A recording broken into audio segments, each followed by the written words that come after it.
Ya, kembali ke video saya. Kali ini saya mau sharing beberapa hal, terutama hidden cost dari mengikuti event ultra endurance seperti yang saya ikuti kemarin Lintang Forest dan beberapa waktu sebelumnya Bentang Jawa. Nah, memang setelah mengikuti race ada beberapa hal yang biasa saya rutin lakukan, yang ya tentu mengeluarkan uang ya. Ada budget-budget tertentu yang harus disiapkan setelah mengikuti race. Nah, kemarin banyak yang teman-teman yang nanya berapa sih cost ikutan Bentang Jawa atau ikutan Lontang Forest ataupun race lain gitu. Itu sedikit relatif, tapi mungkin saya di sini bisa share apa saja yang saya lakukan dan kira-kira berapa biayanya. Yang pertama, setelah race, seperti Lontang Forest kemarin, itu 1000 km ataupun Jawa 1500 km, saya akan selalu bawa ke bengkel untuk dicek semua full service. Nah, full service tergantung bengkelnya, kira-kira mungkin 150 sampai 200. Ngecek semua sepeda kita, di grease ulang, kemudian parts apa yang harus diganti. Nah, itu sekitar biayanya 150 sampai 200 atau 250 ribu. Nah, kemudian parts-parts yang rentan diganti atau yang harus diperhatikan adalah pertama di bottom bracket ya, karena kebanyakan nanti kena hujan, lewatin kubangan, bottom bracket itu paling rentan. Jadi itu harus dicek pertama, dibuka, kemudian dilihat apakah kering, apakah perlu di re-grease, dan apakah kalau udah parah mungkin apakah perlu diganti gitu. Pertama bottom bracket. Kemudian kemarin kebetulan saya harus mengganti bearing. Nah, ini bearing dari wheel set saya yang bagian belakang. Waktu ini ketahuan pas dicek di servis setelah race. Jadi pas race hari kedua Lintang Forest ada bunyi tuh kotak. Ternyata itu adalah bearing dari free hub saya. Makanya kemarin shiftingnya sedikit kurang lancar, bisa naik turun tanpa saya shifting gitu ya.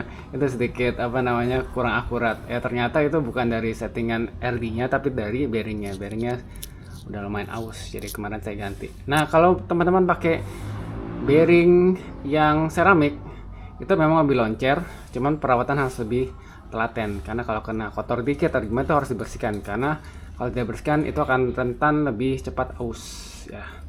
Di belakang pakai 4 bearing, di depan pakai 2 bearing untuk wheel set. Nah, ini bearing yang saya pakai ini merek Koyo, ada Stramer. Nah, Stramer itu kemarin saya beli itu harga 70 ribuan, ini yang seramik. Kalau yang Koyo ini sekitar 30 ribuan, ini steel. Nah, steel tuh lebih durable, tapi nggak seloncer pakai yang seramik. Nah, seramik tadi kelemahannya harus sering-sering dirawat, dibersihkan. Kalau kotor dia cepat aus. Jadi memang harga 2 kali lipat ya kalau jatuh.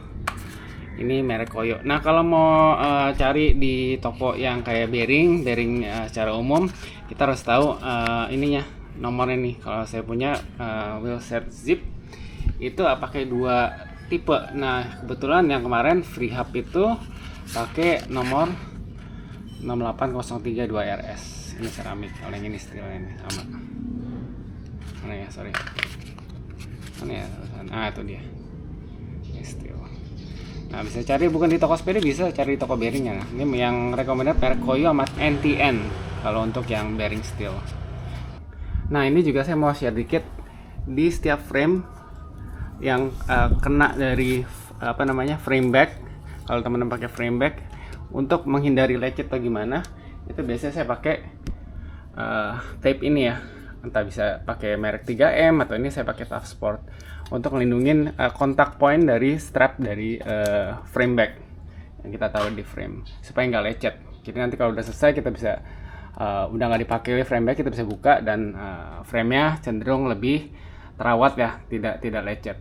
Nah, yang buat lecet sebenarnya bukan strap ya, tapi kotoran debu yang masuk ke dalam strap ini, jadi lecet dia, kegesek-gesek karena ini kan goyang-goyang terus nih, kena badan kita, kena selangkangan kita, kena tangan kita, buka gitu, pasti bisa membuat lecet dari frame kalau kita tidak lapisin. Ini masih ada yang saya belum bersihkan. Di sini juga nih saya masih lihat, ini biasanya kalau kita pakai sarung tangan udah lama ini akan gesek. Nah, tapi ini saya nggak ganti karena masih bisa dipakai. Tapi lebih cepat umurnya akan habis bar tape kalau misalnya kita pakai sarung tangan kayak gini. Yang mungkin juga harus diperhatikan adalah brake pad ya. Kayak kemarin saya di Lintang Forest itu sekitar 19.000 meter elevation gain, jadi 19.000 meter nanjak gitu ya. Tapi itu berarti 19.000 turunan. Ketika turunan kita harus pakai brake terus, ngerem terus. Nah itu makanya kita harus cek tuh rem depan sama rem belakang paddingnya masih oke atau enggak. Nah biasanya saya akan ganti.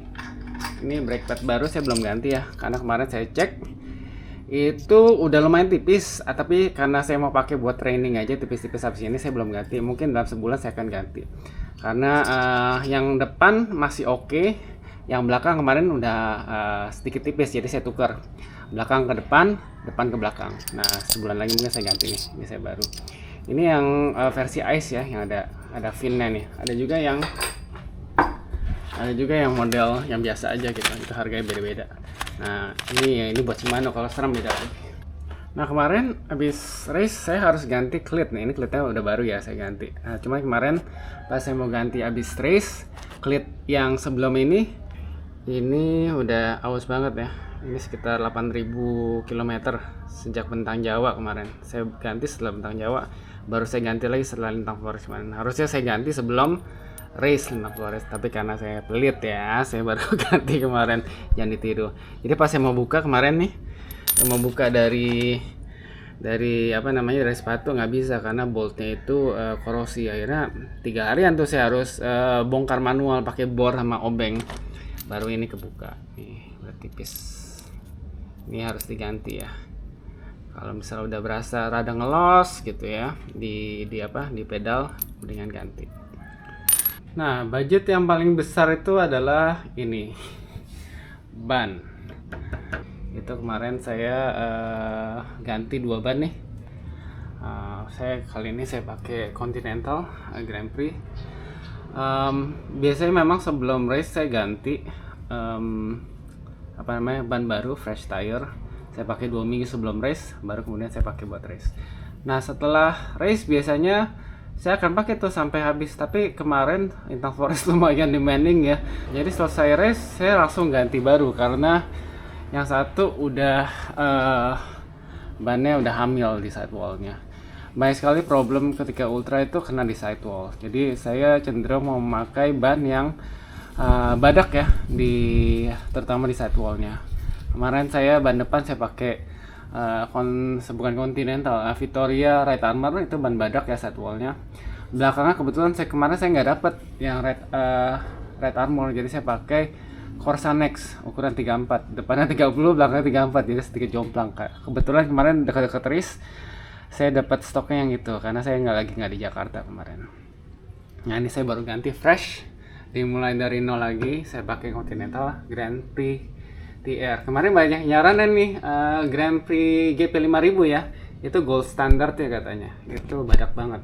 Tapi harganya lumayan, ya sekitar 1,3 ya. Tapi karena nggak masuk budget, saya mau pakai buat training aja, saya pakai yang Grand Prix. Itu harganya kira-kira setengahnya dari GP 5000 dengan compound yang sama. Nah mungkin teman-teman bisa coba cek. Saya baru pakai sekitar 200 kilo lah sejauh ini sih, oke ya. Ini ukuran 30 sih depan belakang. Yang terakhir, pengeluaran terbesar adalah ketika setelah race kita harus merawat diri kita sendiri. Menurut saya itu yang paling penting, karena selama kita race, buat saya badan kita dipacu sampai titik itu sebenarnya merusak, damaging badan kita. Jadi sebenarnya olahraga endurance, ultra endurance bukan olahraga yang menyehatkan ya, karena itu push ke limit kita. Menyehatkan mungkin bagi orang-orang yang ingin melatih mentalnya, tapi secara fisik ini sangat destruktif. Jadi ketika kita sudah finish, kita harus rewarding diri kita dengan merawat kembali, dengan recover dengan baik. Nah kemarin saya sempat visio dengan dry needling untuk beberapa titik yang ya, karena saya usia udah lumayan, bukan 20-an lagi, saya tahu ada beberapa yang cedera yang harus tetap dirawat gitu. Dan kemudian terpenting adalah makan. Selama 2 minggu setelah race saya lapar terus. Jadi setiap kali lapar saya akan makan. Saya bisa makan 5-6 kali sehari setelah habis race selama 2 minggu. Dan usahakan memang makannya bukan lagi karbo, tapi lebih ke protein untuk recover massa otot kita, badan kita yang kemarin distract, di-push sampai limit kita saat kita race. Biasanya setelah 2 minggu saya udah gak terlalu lapar lagi, tapi selama 2 minggu itu makannya kayak kuli, udah makan terus.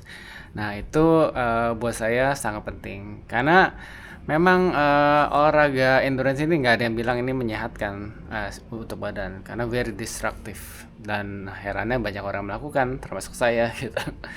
Merawat diri sendiri selain merawat sepeda itu penting gitu. Sehingga next race kita bisa perform lagi, bisa kita ikutan dan tidak hancur ya, karena kita ingin nggak cuma satu race. Kalau buat saya ingin tetap lanjut gitu. Destruktif ya, tapi kita tidak lakukan tiap hari. Buat saya senang karena ultra endurance melatih mental kita dengan baik. Itu mungkin share dari saya untuk video sekarang. Mungkin ada teman-teman yang mau share, leave komentar ya di kolom di bawah. Kira-kira kalian habis race rutinitasnya apa, pengeluarannya apa aja gitu ya. Kalau dari pengalaman saya itu dari sepeda dan juga dari diri sendiri. Like, share, comment, subscribe, dan hype. Sampai di video selanjutnya. Terima kasih.